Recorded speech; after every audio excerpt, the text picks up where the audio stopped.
Isso. São os 6 e pouco de aposentadoria, mais os 20 que a minha mulher recebia, que passou para 30, mas ela não recebeu nenhum de 30 porque morreu antes. Uhum. Mais ou menos, então, 26 mil, é isso? Não, pode dar 30 mil. 30 mil reais mensais. Tem mais porque tem doação para os meus filhos. Uhum. É porque eu não tenho... Não, mas o senhor, pessoalmente, só quero saber isso. Eu poderia chegar a quanto? 50 mil? Tá, 50 mil reais mensais. Eu não sei, eu tô tentando chutar aqui, doutor. Tá, aproximadamente... Eu posso depois mandar por escrito, sabe, o que... Tá, é porque é importante, porque o juiz precisa fixar disso. O rendimento fixo que eu recebo todo mês é esse, são 6 e pouco da anistia, e era 20, agora passou para 30. 26 mil, então. A Lins que paga. Tá, 26 mil reais.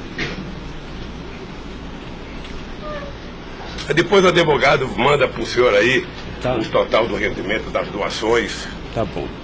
Estado civil viúvo, tá? 4, nenhum menor de idade. Tá. Grau de instrução do senhor. Grau de instrução. Um curso primário e um curso técnico. Tá. Curso primário e curso técnico.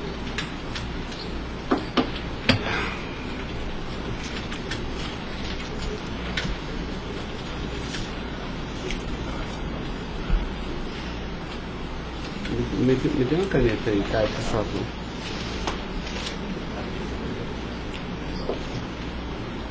Pode gravar, Caio. Senhor Luiz Inácio, eu vou pedir então ao senhor para responder agora as perguntas no microfone, porque a partir desse momento a audiência vai ser gravada, tá?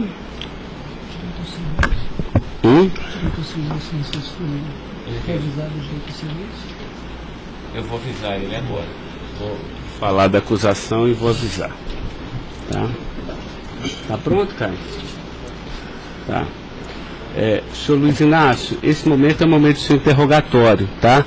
A lei lhe garante o benefício de ficar em silêncio em todas as perguntas que eu lhe fizer, as perguntas feitas pelo membro do Ministério Público, pela defesa dos denunciados, inclusive até pela sua própria defesa, tá?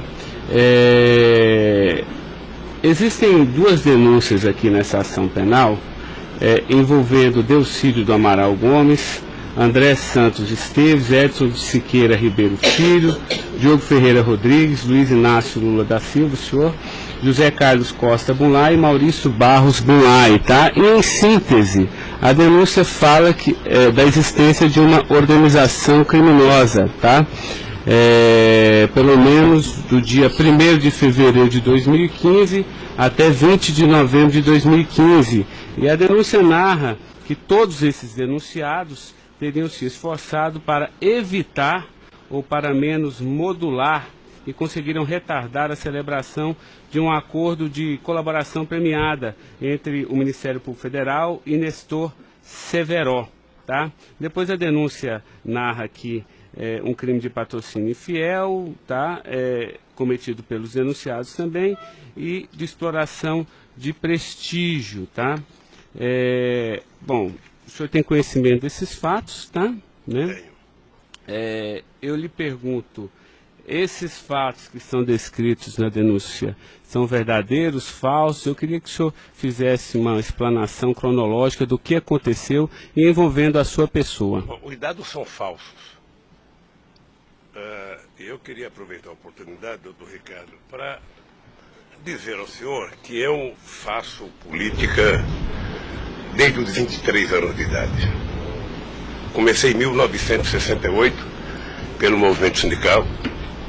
Depois fizemos as greves mais importantes desse país, depois do regime militar. Depois resolvemos que o sindicato já era muito limitado para a luta democrática desse país, resolvemos criar um partido político. Participei da criação do mais importante partido político de esquerda da América Latina, partido que fez a maior política de inclusão social na história desse país, partido que fez a maior política de combate à corrupção na história desse país. Se nós analisarmos o que aconteceu de 2003 até dezembro de 2014, a gente vai perceber que o Ministério Público, a Polícia Federal, a Controladoria Geral da República nunca tiveram, e a Controladoria nunca tiveram tanto apoio e tantas mudanças legislativas para melhorar a eficácia do combate à corrupção como nós fizemos. E há mais ou menos 3 anos, doutor, eu tenho sido vítima de eu diria quase que de um massacre. Ou seja, eu acho que todos aqui têm dimensão do que é um cidadão que foi presidente da República, que foi considerado o mais importante presidente da história desse país, que saiu com 87% de aprovação de bom e ódio, que fez com que o Brasil fosse respeitado no mundo inteiro e virasse protagonista internacional. De repente é pego de surpresa por manchete de jornais, por notícias na televisão, todo dia, todo santo dia, no café da manhã, no almoço e na janta, alguém insinuando, tal empresário vai prestar uma delação e vai acusar o Lula. Tal deputado vai prestar uma delação e vai acusar o Lula. Agora vão prender fulano, agora vão pegar o Lula. Agora vão pegar fulano e vai prender o Lula. Prenderam o Odebrecht, vai delatar o Lula. Prenderam o AOS, vai delatar o Lula. Prenderam o Bunlai, vai delatar o Lula. Prenderam o Delcídio, vai delatar o Lula. Prenderam o Papa, vai delatar o Lula. Eu esperando pacientemente. Por isso eu estou muito, muito orgulhoso e prazeroso de estar aqui para poder, na frente de um juiz imparcial, contar a versão deste fato. Primeiro, me ofende profundamente a insinuação de que o PT é uma organização criminosa. Me ofende profundamente, porque é o mais importante partido criado nesse país, criado pelos trabalhadores, dirigido pelos trabalhadores, e que fez nesse país o que ninguém nunca fez. E combater a corrupção não é virtude, é uma obrigação moral e ética. E isso eu aprendi com uma mulher que nasceu e morreu analfabeta. Segundo, esse partido conseguiu fazer com que as instituições fossem fortalecidas. O Ministério Público tinha um apelido de engavetador. No meu governo, pela minha vocação sindical, eu fazia questão de fortalecer a corporação e indicar o representado pela instituição. A Polícia Federal, quantos processos eram engavetados, quantas pastas sumiram nesse país. No meu governo, a Polícia Federal tinha que fiscalizar, tinha que investigar, teve dinheiro para investimento em inteligência e os delegados sabem como é que eles foram valorizados. E eu dizia, só tem um jeito de ninguém ser pego nesse país, é ser honesto, é não fazer nada errado. Pois bem, a Controladoria Geral da República não existia. Era uma peça de ficção quando eu cheguei no governo. Eu coloquei primeiro o ministro Valdir Pires, ex-governador da Bahia, depois eu coloquei um juiz, o nosso amigo Jorge Arge, que quem conhece sabe que não brinca em serviço. E ele sabe que a ordem que ele receber é o seguinte, olha, tem que controlar e tem que fazer com que as pessoas saibam que honestidade não é mérito, é obrigação. Pois bem, e agora eu estou nessa... Só sabe o que é levantar todo dia, sabe, achando que a imprensa está na porta de casa porque eu vou ser preso? Ah, porque não sei quem delatou Lula vai ser preso, porque não sei quem delatou Lula vai ser preso.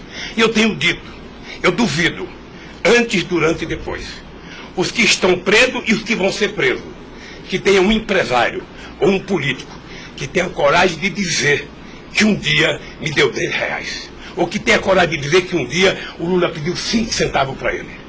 Eu não faço isso porque sou melhor do que os outros, não. Eu faço isso porque quem chegou à presidência da República como eu cheguei, depois de perder 3 eleições, não tinha o direito de errar. Fiquei 8 anos no meu mandato, doutor, 8 anos, sem ir num jantar, sem ir num aniversário, sem ir num casamento, exatamente para não dar pretexto de aparecer aqueles que vão tomar uma champanhe e vêm pedir um favor. E vem tirar fotografia com o celular para depois explorar essa fotografia.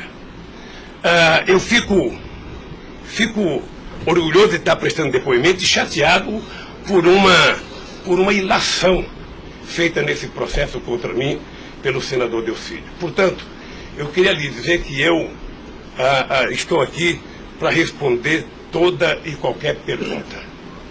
Se tem um brasileiro nesse momento que quer a verdade e deseja a verdade nesse país, sou eu. Portanto, estou à inteira disposição para responder tudo e a todos do jeito que vocês perguntarem. Tá, adentrando então na peça acusatória, senhor Luiz Inácio, A denúncia narra aqui 7 fatos. Diz aqui que no dia 8/4/2015, o senhor reuniu-se com o Delcídio Amaral no Instituto Lula, em São Paulo, e o senhor teria exortado a Delcídio a adoção de medidas para a compra do silêncio de Nestor Severo, de forma a que o Nestor, não celebrasse o acordo de colaboração premiada com o Ministério Público Federal. Vamos por fatos, que eu acho que fica mais fácil, a gente faz o encadeamento temporal aqui da denúncia. Esse fato existiu, Delcídio foi lá, pediu para o senhor, o senhor teria pedido a ele para que ele intervisse e pudesse pelo menos ocultar fatos que pudesse relacionar o senhor José Carlos Bunlai, e ele diz mais, diz até que o senhor também teria pedido a ele, porque o senhor também teria envolvimento aqui com negócios escusos na Petrobras. Doutor, só tem um brasileiro que poderia ter medo de um depoimento do Severo, pela relação que tinha com ele, que é o Delcídio. Eu não tinha relação com o Severo. Portanto, eu não tive nenhuma preocupação com o depoimento de nenhum empresário, de nenhum diretor da Petrobras, porque não tem essa relação com eles. Portanto, o Delcídio contou uma inverdade nesse processo. Essa reunião existiu? Deve ter tido muitas reuniões com o Delcídio. Ele era senador da República, era líder do governo, nós conversamos muitas vezes em São Paulo e em Brasília. E com outros deputados. Lá no Instituto Lula? Várias vezes o Delcídio esteve lá. Várias vezes. Ok. Eu iria perguntar por fatos aqui, mas assim, pelo que o senhor está falando, senhor, ele esteve lá, o senhor admite que conversou com ele, mas não houve essa conversa para adoção de medidas, o senhor teria pedido para ele, porque o senhor, José Carlos Bunlai é amigo do senhor. Doutor Ricardo, deixa eu dizer uma coisa. Eu não tenho nenhuma razão para ter qualquer problema com o depoimento do Severo. Mas nenhuma razão. Não o conheço, não tive convivência com ele. Portanto, o depoimento do Severo era um problema para o Delcídio e não para mim, que teve uma convivência com ele ainda no governo anterior, antes do meu governo, quando foi diretor de óleo e gás da Petrobras. Não foi comigo. Tá, não surgiu essa conversa, então. Não surgiu. Não se tocou. Se o senhor falar da Lava Jato? Doutor, da Lava Jato, hoje no Brasil, a gente fala no café, no almoço, na janta e ainda depois da novela. Mas não porque só passa isso na televisão. Mas não se tocou no nome do Severo. Não tocou no nome. E muito menos no nome do Bunlai. Sabe, de que foi pedido coisa para o Bunlai. É um absurdo. É um absurdo. Eu não sei o que o Delcídio esperou fazer com isso. Certamente, depois de preso alguns dias, as pessoas começam a encontrar um jeito de sair da cadeia e resolve jogar a culpa em cima dos outros. Como é que o senhor reagiu quando ele foi preso? Eu tive uma reação que eu sei que ele não gostou, quando ele citou que o juiz da primeira corte, do Superior Tribunal, ele tinha conversado com ele. Eu disse, esse cara é um imbecil, sabe? Porque mas nem na morte você citaria se você teve ou não uma conversa com a Suprema Corte sobre um processo. Foi essa reação que eu tive e ele me parece que não gostou da minha reação. Eu fiquei sabendo pela boca de alguns advogados que ele ficou muito chateado porque eu disse que ele era um imbecil. Eu não quis ofendê-lo, apenas achei que a atitude foi equivocada. Tá, eu tenho mais alguns questionamentos, mas depois eu faço na medida que os temas forem agitados aqui pelas partes, tá? O Ministério Público tem perguntas, doutor? Bom dia. Acabei não vendo a sua chegada, mas não revelo. Em nenhuma dessas reuniões o Delcídio comentou sobre o receio que ele teria sobre as delações do Severo? Não, ele não comentou, mas era sabido por todo mundo que acompanha todo esse processo da relação histórica do Delcídio com o Severo. Tem até um livro publicado por uma jornalista da revista Veja que mostra claramente a relação do Delcídio com o Severo. Era muito antiga, sabe? No governo passado, no governo anterior ao meu, porque ele chegou, acho que até a ser ministro interino de Minas e Energia. O senhor acredita que a referência ao seu nome tenha sido útil para o Delcídio conseguir a delação premiada? Olha, por tudo que eu vejo todo dia na imprensa, eu acho que tem alguém instigando a falar meu nome. Eu fico sabendo de notícia, não sei se é verdade, nos blogs, nos colunistas, de que todo dia alguém vai pratear depoimento e fala o nome do Lula, cita o nome do Lula, cita o nome do Lula. Eu canso de ouvir isso todo santo dia, sabe? É bem possível que eu vi uma entrevista dele na Globo News que parecia que tinha recebido o prêmio Nobel da delação, a disfarçatez, sabe? Como ele estava se desenvolvendo, eu fui no Roda Viva. Ou seja, depois que fazem a bobagem que fez, se é que fez, ele teria que jogar nas costas de alguém. Primeiro, sabe, a minha relação com o Delcídio era uma relação institucional. E ele sabe disso. Voltando um pouco, o senhor poderia explicar a sua relação com o Bunlai? Veja, eu conheci o Bunlai na campanha de 2000. O PT governava o estado do Mato Grosso do Sul. E eu precisava fazer uma gravação para um programa de televisão da campanha para falar com o setor do agronegócio. E aí o governador do PT disse que tinha um amigo lá e me levou na fazenda dele, me parece que em Miranda. E eu fui nessa fazenda, uma boa fazenda. Até depois eu fui pescar nessa fazenda, fiquei 4 dias no Rio Miranda, não peguei nenhum peixe. Mas gravei um programa, foi um programa de sucesso. Depois eu ganhei as eleições e depois estabeleci uma relação com o Zé Carlos Bunlai. Qual conhecimento ou participação que o senhor teve na questão do empréstimo do Banco Chain ao PT que teria sido feito com a intermediação do Bunlai? Eu não, já disse isso, eu não tenho nenhum... Fiquei sabendo de que o Bunlai tinha feito um empréstimo pela imprensa. O senhor teve conhecimento de que para quitar esse empréstimo, houve a contratação pela Petrobras, da empresa Chain Engenharia, na questão Fiquei da sabendo também pela imprensa, e me parece que numa pergunta que o Ministério Público já me fez. Após esses fatos, houve a saída do Cerveró do posto da diretoria da Petrobras. Há uma informação na denúncia relativa a divisões de indicações por partido de diretorias na Petrobras. Diretoria de abastecimento seria normalmente indicada pelo PP, diretoria de serviços pelo PT, diretoria nacional pelo PMDB. O senhor tem conhecimento disso? Veja, doutor Ivan, dizer uma coisa que me parece que está virando costumeiro isso nos depoimentos, que é a falta de compreensão do que significa um governo de coalizão em qualquer parte do mundo. E parece que tem pessoas com dificuldade de compreender isso. Aliás, no depoimento do presidente Fernando Henrique Cardoso, ele foi muito bem ao explicar o que é um governo de coalizão. Quando você ganha uma eleição no regime presidencialista de coalizão, você tem que montar o governo. Você precisa construir uma maioria no Congresso Nacional para você poder montar o governo. E você não monta a maioria com quem você quer. Porque se você pudesse, você pegaria só suplente que não foi eleito. Mas como o suplente não vota, você tem que fazer o acordo com quem é eleito, com quem tem mandato.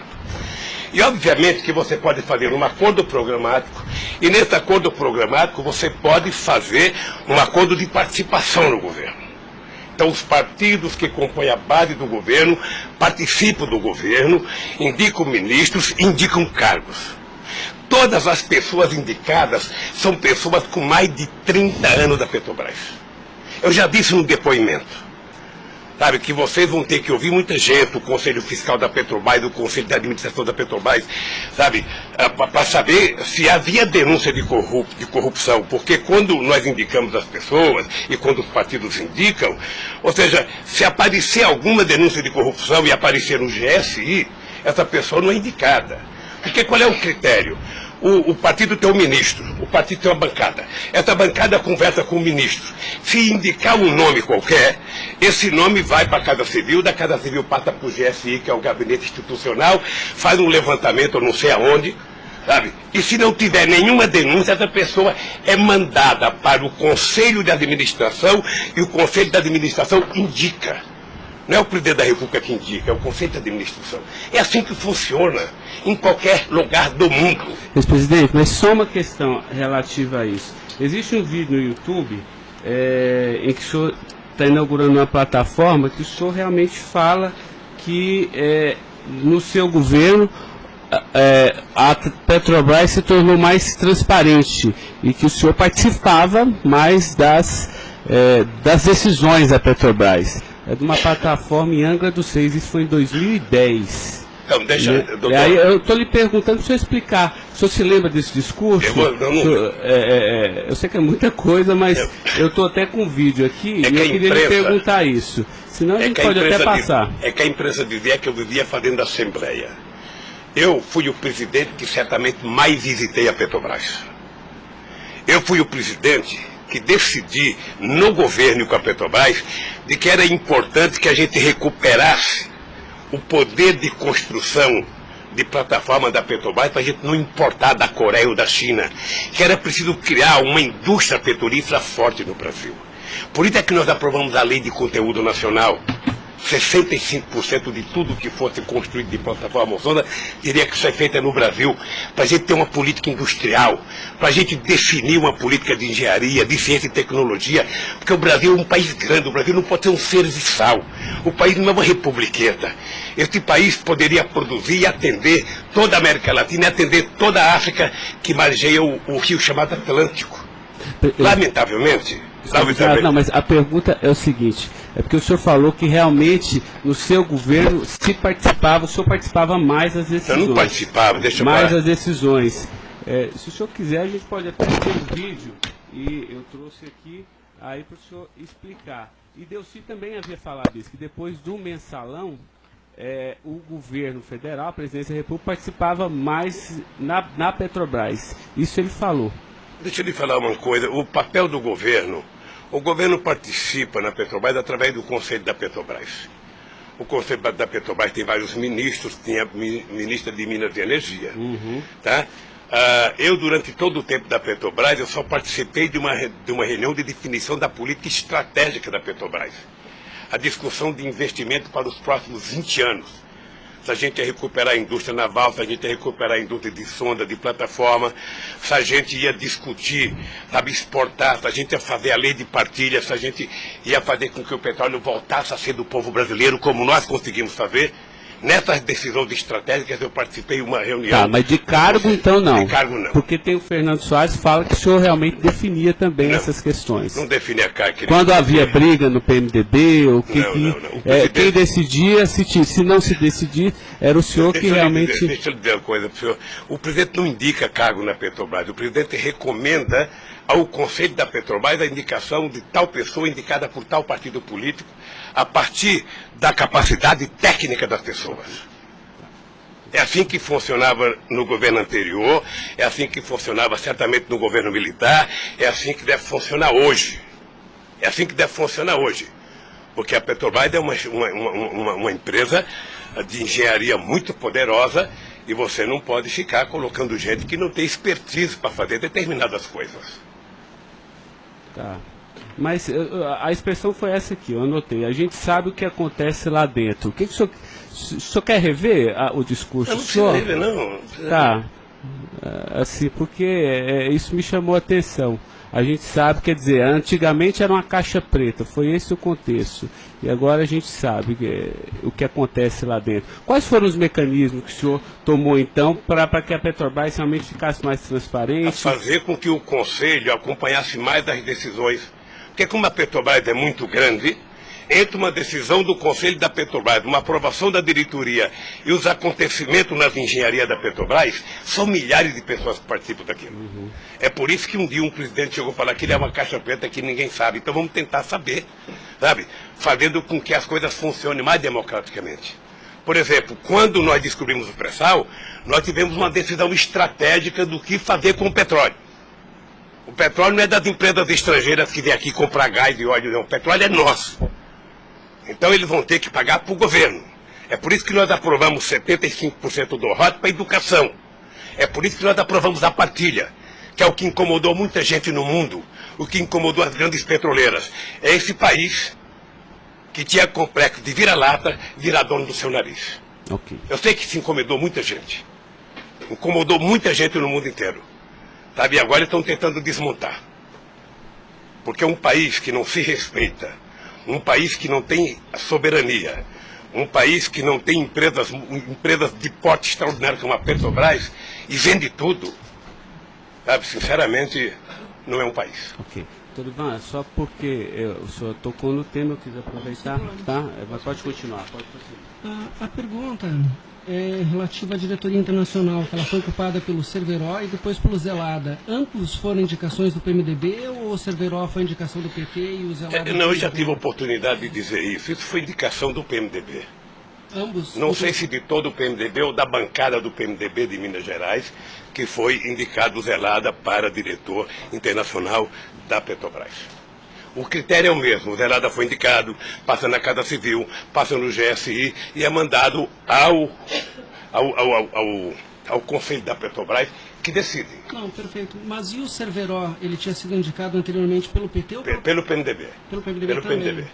Eu acho, eu falo quase com certeza absoluta pelo PMDB. É o que diz a... Eu falo quase que com certeza absoluta. A pergunta é o seguinte, com a troca pelo Zelada, a saída do Cerveró desse posto de diretoria, ele acabou sendo indicado para a BR Distribuidora.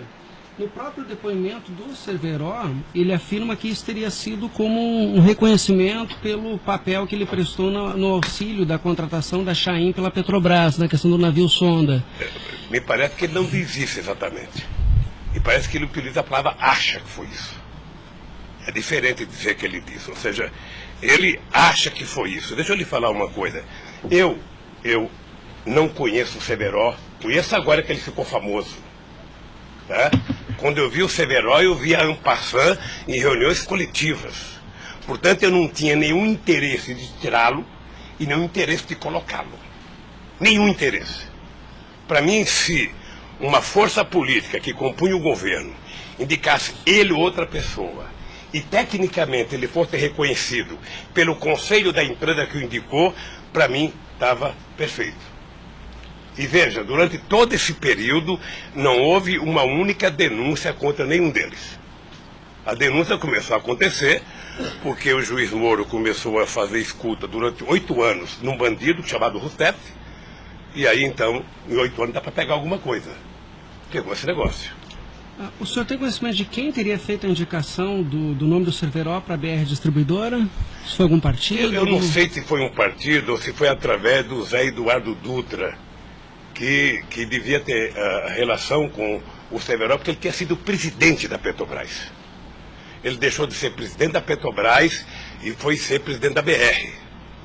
E ele pode ter chamado o Cerveró, ou o mesmo partido que tinha indicado o Cerveró e depois tirou o Cerveró pode ter pedido para ele ir para lá.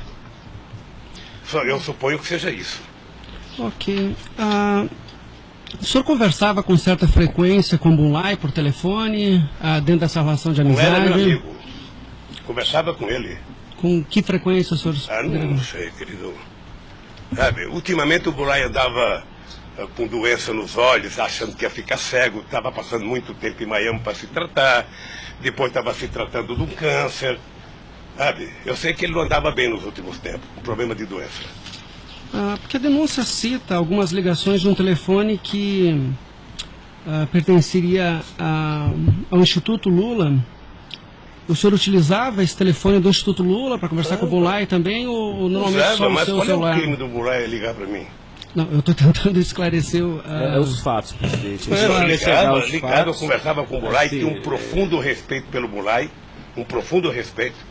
O Bulay sabe perfeitamente bem que a relação que ele tinha comigo não permitia que discutisse qualquer negócio, porque eu não levo para casa ninguém para discutir negócio. O negócio eu discutia no palácio.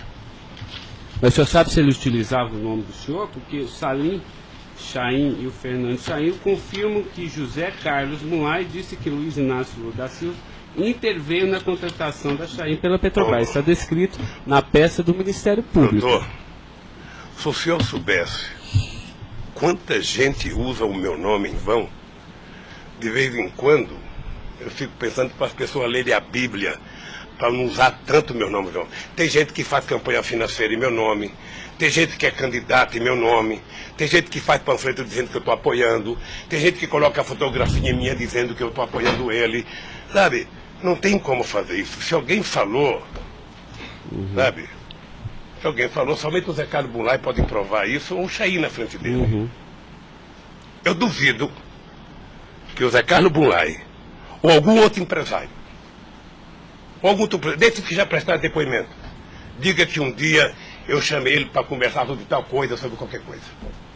Sabe por quê, doutor? Porque eu tinha noção de que o único jeito de eu governar esse país dignamente era não permitir qualquer promiscuidade na minha relação com os agentes empresariais ou os agentes políticos. A afirmação seria que o senhor estaria abençoando o negócio da Chaim pela Petrobras. O senhor não... Nem abençoando, nem amaldiçoando, porque eu não sabia. Sem mais perguntas, excelência. A defesa, então, a sua defesa vai ser a última a perguntar. A sua defesa de Delcídio Amaral.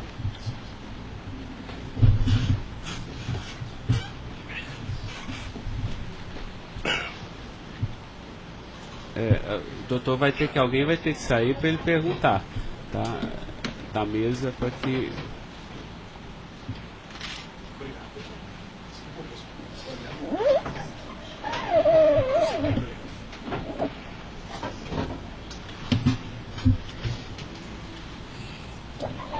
Bom dia. Bom dia.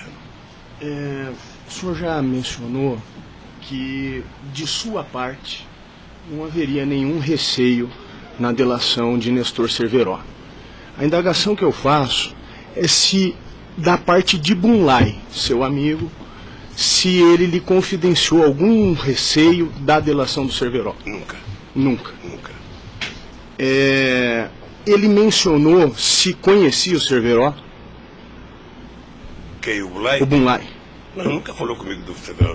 Nunca? Nunca falou comigo do Cerveró. Nem tampouco o senhor soube se ele... Quem falava comigo do Cerveró era o Delcídio. Uhum.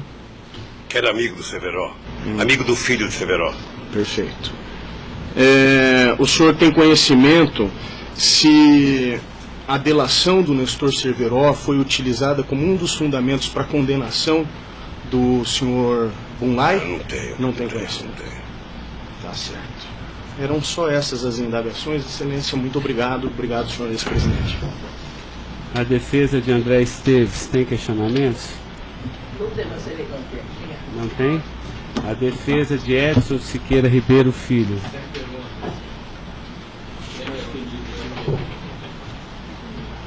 A defesa de Diogo Ferreira Rodrigues. A defesa de José Carlos Bunlai. Tem algumas perguntas. Pode fazer. Bom dia, presidente. Presidente, o senhor disse que a sua relação com o senador Delcídio era institucional. Mas o senhor sabe qual era a relação do senador Delcídio com o José Carlos Bunlai? Eles tinham alguma amizade? Eles tinham alguma proximidade? Veja, a impressão que eu tenho era que era muito pequena a relação dos dois. E parece que o José Carlos Bunlai não tinha muita relação com o Delcídio. E com a sua mulher, dona Marisa, qual era a relação do José Carlos Bunlai? Eles tinham amizade? A mesma que comigo. O aniversário da sua ex-mulher? Quando ela fazia aniversário? Ele ia no aniversário da minha mulher. Mas o dia do aniversário dela? Dia 7 de abril. O senhor sabe se ele fez alguma ligação para ela no aniversário dela? A ligação do dia 7, eu já fiquei sabendo da ligação do dia 7. Bem. É o mínimo que eu esperava dele, é que ele ligasse para ela para dar os parabéns. É só isso, obrigada. Tem alguma pergunta? Tá. A defesa de Maurício Bunlai. Sem questionamentos. A defesa de Luiz Inácio Lula da Silva. Sem perguntas, excelência. Tá, só mais uma questão, senhor Luiz Inácio. A denúncia sempre fala do Instituto Lula. Eu queria que o senhor falasse um pouquinho a finalidade do Instituto Lula. Eu tirei pelo site a missão, me parece que o senhor desenvolve projetos na África também, né, com finalidade de erradicação da extrema pobreza, da fome, acesso à educação, promoção da igualdade, mas também é um local que o senhor também chama as pessoas para discutir política. Delcídio falou que o senhor o convidou para ir lá quando era líder do governo. Explique para mim o Instituto Doutor Lula. Ricardo, eu não sei se você sabe, a Receita Federal fez uma devassa no Instituto para saber se ele está cumprindo com a sua obrigação institucional. Veja, eu quando deixei a presidência da República, eu falo isso apenas com o objetivo de explicar. Muita gente pode achar que eu sou arrogante, eu sou petulante. O doutor Ivan, no primeiro depoimento, eu disse isso para ele. Mas ou seja, isso é crime, viu? quando eu deixei a presidência da República, por conta do povo brasileiro, eu tinha sido presidente, quase que o presidente mais importante do mundo nos 10 primeiros anos do século XXI.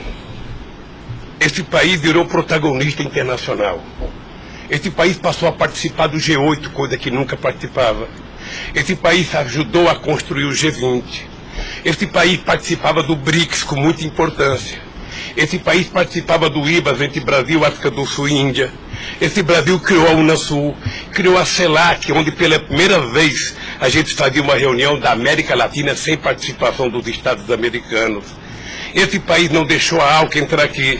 Esse país construiu o Conselho Nacional de Defesa para se contrapor à 4ª Frota Americana, depois que nós conseguimos o pré-sal, que eles reinauguraram a 4ª Frota.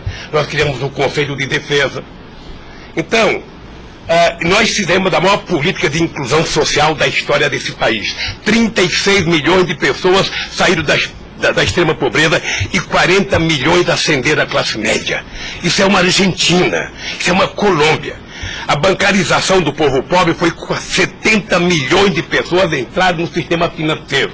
É uma Colômbia e uma Argentina junto. Tudo isso em 12 anos. Olha, eu saí da presidência e eu queria fazer com que a América Latina e a África adotassem as políticas públicas que nós adotamos no Brasil. O programa Luz para Todos. O programa PA, que era a compra de alimento para o pequeno produtor. O Minha Casa Minha Vida. O Bolsa Família. O aumento do salário mínimo. Durante 12 anos, todos os funcionários públicos tiveram aumento nesse país. Houve reajuste de carreira, houve aumento do salário mínimo. Aumentamos as exportações, aumentamos o mercado interno. Uma demonstração de que o pobre não era problema. O pobre era a solução. Eu gostava de ir para a África para dizer para os presidentes. Uma vez até fiquei com medo de Angola. Porque eu, depois da minha palestra, eu me dei conta da quantidade de general que tinha lá dentro. E eu falei o seguinte, é preciso diminuir o dinheiro das Forças Armadas e colocar dinheiro para os pobres. Porque o pobre não entra no orçamento. O poder judiciário entra, porque tem poder de pressão. Os sindicatos organizados entram. Sabe? Todo mundo entra, o pobre não entra. O pobre está lá desgraçado, abandonado, ninguém olha por ele. Agora, coloque ele no orçamento. Deixa ele começar a ir no shopping. Deixa ele começar a comprar carne, comprar iogurte, comprar meia, comprar sapato. Nesse país ficava incomodado porque pobre comprava dentadura com o dinheiro que a gente dava do Bolsa Família. E eu queria ensinar isso, eu queria ensinar as pessoas a compreenderem que o pobre no Brasil e no mundo seria a solução se a gente desse a ele o mínimo necessário. Foi por isso que eu não quis criar uma ONG. Criei um instituto para poder viajar o mundo tentando mostrar o exemplo do que esse país fez em tão pouco tempo. Mas o que Delcídio, porque ele disse aqui que algumas vezes o senhor chamou ele lá. Em que ele se encaixa aí? É que eu não sabia, doutor. Porque sabia, assim, realmente eu entendi, a política está de acordo com o estatuto aqui do Instituto Lula, mas assim, por que o senhor chamou ele lá? Ele falou assim, muitas vezes o presidente Lula, e de vez em quando eu ia com cortesia também. Deixa eu lhe falar, ele foi muitas vezes conversar comigo, ele era líder do governo, como outros senadores foram conversar comigo. Cada vez que o Delcídio ia no hospital sírio-libanês fazer um check-up ou uma consulta, ele falava, presidente, eu estou aqui no Sírio, eu posso passar aí? Passo, meu filho. Mas o senhor não tratava dessas questões do Instituto? Discutia desde Flamengo a Vasco da Gama, Corinthians, Palmeiras, porque quando duas pessoas se encontram, conversa-se tudo. Sim. Mas não era política institucional do Instituto, isso que eu estou perguntando. Não era política institucional do Instituto, é que eu talvez tenha cometido erro, sabe, que eu deveria ter alugado uma sede do lado. E quando eu discuti esse instituto, ficava numa cadeira, quando eu discutia outra coisa, mudava para outra cadeira. Eu achei desnecessário. Eu achei que a civilização não exigiria essa burocracia toda, porque isso é uma coisa de burocracia. Eu sou o mesmo ser humano, eu sou presidente de honra do PP, eu sou ex-presidente da República, eu era presidente de honra do Instituto. Eu não decidi as coisas pelo Instituto. O Instituto é uma diretoria. Eu apenas estava lá, eu era a figurinha carimbada do Instituto. Era para ele fazer merchandising. Aqui o Lula.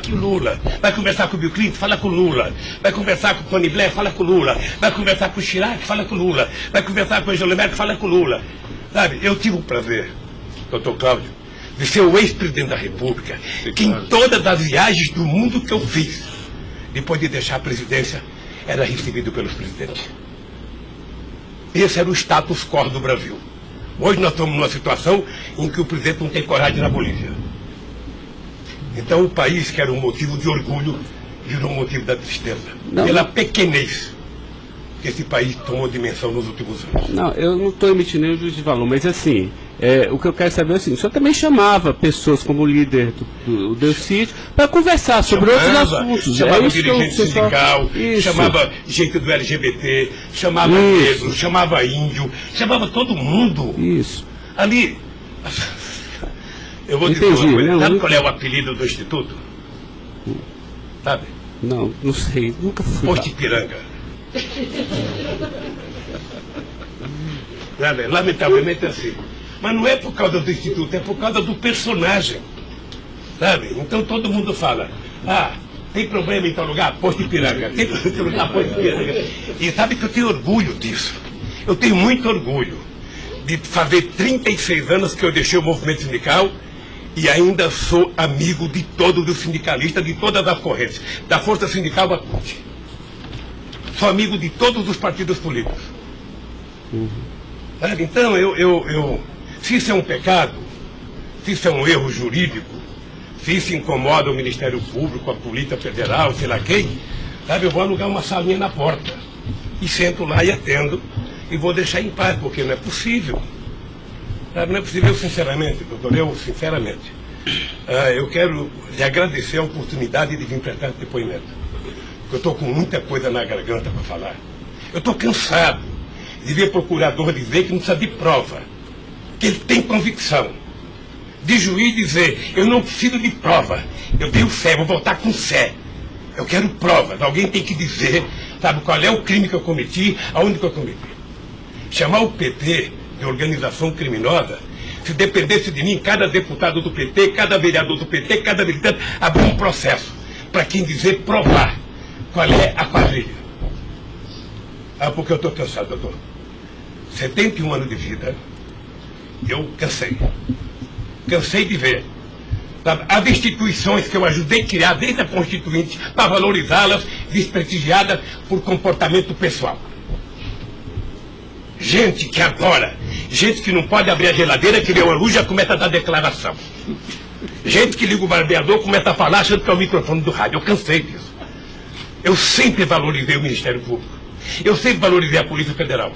E sempre valorizei o Poder Judiciário. Os ministros podem lhe dizer. Eu indiquei quase todos.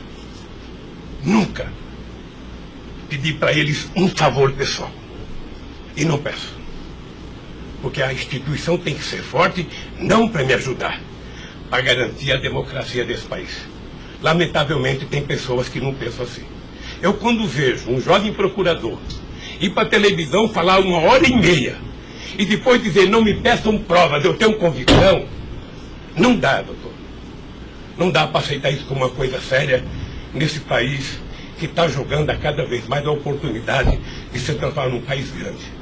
Nós quase chegamos a ser a 5ª economia mundial. Quase chegamos. Por mediocridade não chegamos. Então eu lamento profundamente. Eu gostaria que meu depoimento fosse tudo numa semana só. Para mim poder desvendar os mistérios todos. E acabar com essa hipocrisia. Fulano vai prestar depoimento, fulano vai delatar, fulano vai não ter das contas, fulano, e o Lula vai ser citado. Quem sabe está na hora de chamar o dono da Globo, da Record, da Bandeirantes para prestar depoimento para ver se eles me delatam. Porque o que eles dizem que vão me delatar, eu duvido que tenham coragem de me delatar, porque não tem nenhuma prova e nunca conversaram comigo sobre qualquer crime. Doutor, eu aprendi a andar de cabeça erguida. E sabe que custa muito. Para quem nasce na elite, não precisa nada. Mas para quem vem lá de baixo, sabe, não deixar ninguém colocar cangaia no seu pescoço, não é fácil. Esses dias eu sei de uma história, de um depoimento, de um processo que eu abri contra uma jornalista, até vou contar isso que ninguém sabe aqui. E eu acusei uma jornalista que falou em qualquer país democrático do mundo, ela seria presa, porque ela falou de um presidente da República. E ela foi prestar julgamento. E a advogada, acho que a nossa advogada, me chamou de doutor. Aí o juiz começou a rir. Ah, mas ele não é doutor? Ele não é doutor? Como é que você chama ele de doutor? Não, estou chamando ele de doutor porque ele tem vários diplomas de doutor honoris causa. O juiz deu uma gargalhada e pouco tempo depois inocentou a jornalista. Eu vou recorrer até a Suprema Corte. Aos 71 anos eu não sei quanto tempo de vida que eu tenho, mas eu tenho fé em Deus de ver essa jornalista ser educada. Porque, em nome da liberdade de imprensa, ninguém pode avacalhar a vida dos outros. Ninguém pode. E o que eu estou vendo nesse processo? Tem gente que acha que eu sou contra a Lava Jato. Pelo contrário, eu quero que a Lava Jato vá a fundo para ver se acaba com corrupção. O que eu sou contra é tentar criminalizar a pessoa pela imprensa e não pelos autos do processo. O que eu sou contra é execrar, é condenar. Eu conheço pessoas que, tivessem liberdade, seriam mortos na rua. Tal é. Sabe quantas horas eu tenho de notícias negativas contra mim no Jornal Nacional em 8 meses, 16 horas? Nenhum político no mundo aguentaria isso. E eu vou matá-lo de raiva, porque toda pesquisa vai aparecer na frente. Para eles saberem que nem sempre eles podem brincar com as pessoas. Sabe? Então o juiz, o promotor, o delegado, não tem que ficar fazendo, sabe, pirotecnia com as pessoas. A primeira apura, investigue e condene. Quando condenar, bote na cadeia. E acabou. Sabe, não é tirando fotografia de criança, mostrando casa, mostrando não sei das quantas, inventando mentiras, inventando ilações. Então, eu quero lhe dizer que o senhor está diante de um homem que está disposto a prestar tantos quantos depoimentos for necessário. E quero que todo mundo saiba, se tem um brasileiro que quer a verdade nesse país, sou eu. E não me venham com mentiras ou com ilações. Porque um cidadão que nasce no Nordeste e não morre de fome até os 5 anos de idade, não tem medo de cara feia. Eu quero defender a minha honra, que é o valor mais importante que eu tenho. Então eu quero lhe agradecer esse depoimento e a liberdade de poder dizer essas coisas que eu até agora não tinha falado, mas eu cansei, eu vou falar. Doutor Luiz Inácio, o momento é do senhor, tá? A sua defesa, o senhor tem todo o direito de falar. Só mais uma questão para a gente encerrar, acho que ninguém tem mais questionamentos. O presidente do Instituto Lula, na época, em 2015, era o doutor Paulo Camoto. Ele não participava de nenhuma reunião, assim, com o senhor, às vezes, ou participava, ou era bem informal, como o senhor disse? Eu sou um pouco relaxado, sabe? Porque Delcídio disse aqui que as reuniões eram somente ele e o senhor, que as coisas era só... Não ficava ninguém na sala. É isso? O senhor confirma isso? Eu tenho pelo Delcídio, eu não vou levar muito a sério o que ele disse. Tá? Mas deixa eu falar, eu aqui, quando eu era presidente da República, eu brigava com a minha assessoria que achava que eu tinha que ter uma liturgia. A liturgia é importante, presidente. Você não pode andar no corredor abraçando as pessoas. A porta não pode ficar aberta, sabe? Então, no Instituto, sabe, tem hora que a conversa é pessoal, tem hora que entra 10 pessoas, 5 pessoas, 6 pessoas, 4 pessoas. Mas de total transparência, é isso que o senhor quer falar? Quando uma conversa sigilosa, eu faço uma conversa sigilosa, sabe? Ok. Tá bom. Agradeço a presença do senhor para esclarecer os fatos, tá? Ninguém tem mais questionamentos, então está encerrado a audiência. Na fase do 400.